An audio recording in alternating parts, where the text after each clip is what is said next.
आज की इस प्रेस वार्ता में बहुत बहुत स्वागत है। मेरे साथ आज हमारे CYSS के पूर्व अध्यक्ष दीपक धनखड़ जी, नवीन सांपला जी जो जिला उपाध्यक्ष हैं, हमारे प्रवक्ता और मीडिया इंचार्ज गुप्ता जी, हमारे जिला प्रधान मेरे साथ मौजूद है महेंद्र हुड्डा जी, हनुमान जी और बागड़ी जी हमारे SC विंग के स्टेट प्रधान हैं, वो मेरे साथ आज प्रेस कॉन्फ्रेंस में मौजूद है।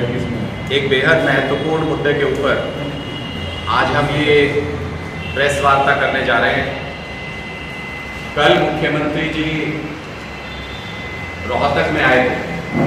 हरियाणा के नए नवेले मुख्यमंत्री जो अभी भी पूर्व मुख्यमंत्री और केंद्रीय मंत्री मनोहर लाल जी के इशारे पर शायद हरियाणा की सरकार चला रहे हैं।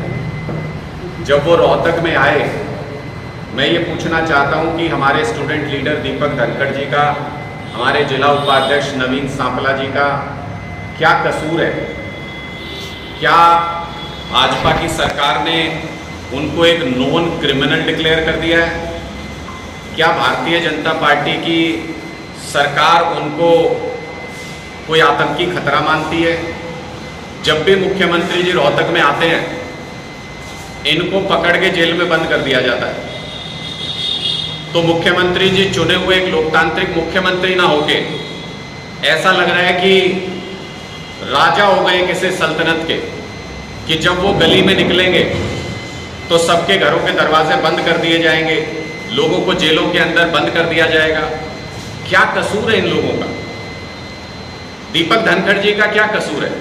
इनका कसूर सिर्फ इतना है कि ये स्टूडेंट्स के मुद्दों को लेकर के मुख्यमंत्री जी को ज्ञापन देना चाहते हैं। इन्होंने MDU के फीस का मुद्दा उठाया। CYSS आम आदमी पार्टी के स्टूडेंट संगठन ने जोर शोर से MDU की फीस का मुद्दा उठाया और सरकार को उसको वापस लेना पड़ा। हजारों लाखों बच्चों को उससे फायदा हुआ। इसका मतलब मुद्दा तो जायज है, बात तो जायज कर रहे थे, सरकार को बाद में माननी पड़ी वो मांग। जो अनाप शनाप फीस बढ़ा दी थी उसको वापस लेना पड़ा सरकार को। कल भी अपने मुद्दों को लेके ज्ञापन देने के लिए जा रहे थे। क्या मुद्दे थे? बहुत ही सामान्य से मुद्दे थे कि लड़कियों के लिए बसें चलानी चाहिए, उनको सुविधा हो सके, चुनाव कराने चाहिए स्टूडेंट इलेक्शंस कॉलेजेस में, जो कि इनका अधिकार है। हर सरकार, हर पार्टी ने झूठा वादा किया है स्टूडेंट से कि डायरेक्ट इलेक्शंस कराए जाएंगे, अभी तक नहीं करा रहे। ये वही मांग लेके ज्ञापन देने जा रहे थे। इनको कहा गया आओ आपको लेके चलते हैं, और फिर ले जाके कमरे में बंद कर दिया, इनको कस्टडी में ले लिया। इसी तरह से जिला उपाध्यक्ष जी को इनके घर से गिरफ्तार कर लिया पुलिस ने कि मुख्यमंत्री जी आए हुए शहर में। तो मतलब सारे लोग अपना सब काम धंधा छोड़ दें, अगर मुख्यमंत्री जी आए हुए तो जेल में डाल दिया जाएगा उनको। ये साफ दिखाता है कि भारतीय जनता पार्टी और मुख्यमंत्री नायब सिंह जी के मन में आम आदमी पार्टी के कार्यकर्ताओं का खौफ है, आम आदमी पार्टी का खौफ है।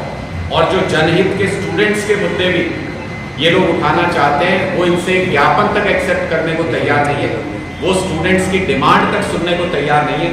फिर अगर ये कोई प्रदर्शन करते हैं तो कहते हैं देखिए देखिए ये लोग प्रदर्शन कर रहे हैं।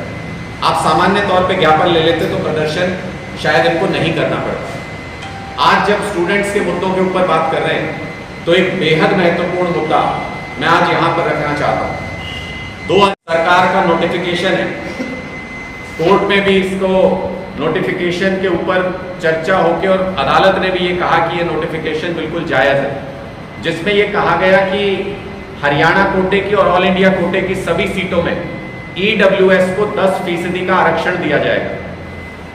EWS को 10% का आरक्षण मतलब गरीब बच्चों को भी पढ़ने का अधिकार देने की बात सरकार कर रही है।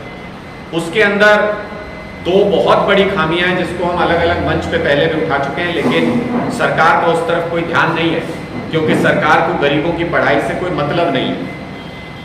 MDU में इस बार का प्रोस्पेक्टस अगर आप उठा के देखेंगे, कुल 3255 सीटों में से 3255 सीटों में से EWS को केवल 133 सीटें अलॉट की गई है।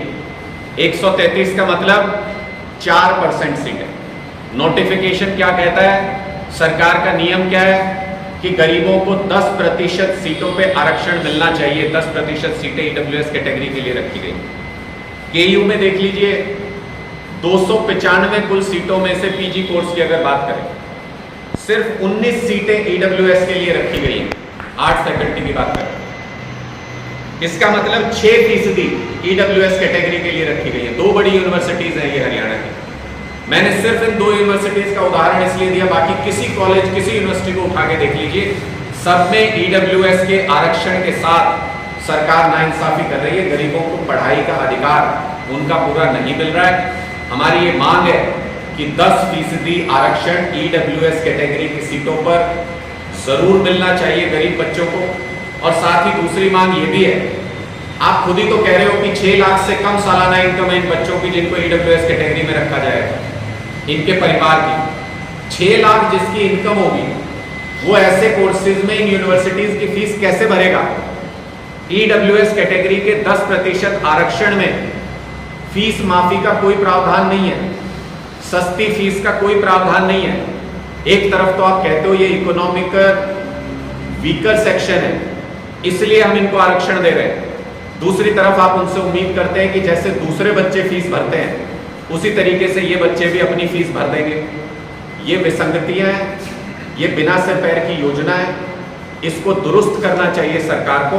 ईडब्ल्यूएस कैटेगरी में फ्री एजुकेशन का बंदोबस्त होना चाहिए और साथ ही साथ 10% आरक्षण को कैसे सुनिश्चित किया जा सकता है हर यूनिवर्सिटी हर कॉलेज में। क्या हायर एजुकेशन पे गरीब बच्चों का अधिकार नहीं है? इसलिए सरकार को जो ये आनन फानन में योजनाओं की घोषणा कर रहे हैं चुनाव में अपनी हार सामने देख करके, वो घोषणाएं करने की बजाय 2019 से चली आ रही योजना जिसमें सरकार का नोटिफिकेशन भी है, उस योजना को दुरुस्त करें और गरीबों को पूरी पढ़ाई करने का अधिकार दें। ये स्पष्ट तौर पर हम मांग करना चाहते हैं। सारी की सारी जो पुलिस है वो हमारे कार्यकर्ताओं को गिरफ्तार करने, वो बीजेपी नेताओं को सुरक्षा देने के लिए मत लगाइए। कुछ न कुछ जनता के लिए भी छोड़ दीजिए, जनता की सुरक्षा के लिए भी छोड़ दीजिए। नायब सिंह जी, हरियाणा पुलिस में जो जवान भर्ती होते हैं वो आम जनता की सुरक्षा के लिए भर्ती होते हैं। यहाँ धर्मेंद्र प्रधान जी आए थे रोहतक में, आप सबने देखा होगा 5 जिलों की फोर्स यहाँ पे डाल दी। आम जनता कहाँ जाएगी भाई? मुख्यमंत्री जी यहाँ पे आए तो सुरक्षा के बंदोबस्त के अलावा आधी फोर्स मुझे लगता है कि आम आदमी पार्टी के कार्यकर्ताओं के पीछे लगा दी। इन्होंने हर थाने में कह दिया भाई आम आदमी पार्टी के कार्यकर्ताओं को उठा लो। पूरे हरियाणा के अंदर त्राही त्राही है, हर जगह पर अपराधी खुलेआम फायरिंग कर रहे हैं, फिरौती की पर्चियां डाल रहे हैं, हर जगह पर गुंडागर्दी अपने चरम पर है। और नायब सिंह जी को चिंता इस बात की है कि अभी अमित शाह जी आएंगे हरियाणा में, फिर 5 जिलों की फोर्स वहां पे डाल देंगे। सारी पुलिस बीजेपी नेताओं की सुरक्षा में लगा दी है। जो बची कुची पुलिस है वो आम आदमी पार्टी के कार्यकर्ताओं को डिटेन करने में लगा दी है। केंद्र की भाजपा सरकार ने सारी एजेंसियां आम आदमी पार्टी के नेताओं के पीछे लगा दी हैं और जनता त्राही त्राही कर रही है। गुंडागर्दी जिस तरीके से अपने चरम पर है, जिस तरीके से घटनाएं हो रही हैं, जनता अपनी सुरक्षा को लेकर के खतरा महसूस कर रही है। हम ये अपील करना चाहते हैं नायब सिंह जी, पुलिस जनता की सुरक्षा के लिए है, बीजेपी नेताओं से ज्यादा जनता की सुरक्षा की चिंता कीजिए ताकि प्रदेश में कानून व्यवस्था की भी हालत दुरुस्त हो सके। ये 2 महत्वपूर्ण मुद्दों के ऊपर अपनी बात रखने के लिए आपके सामने आए थे। आपके कोई प्रश्न है तो आप पूछ सकते हैं।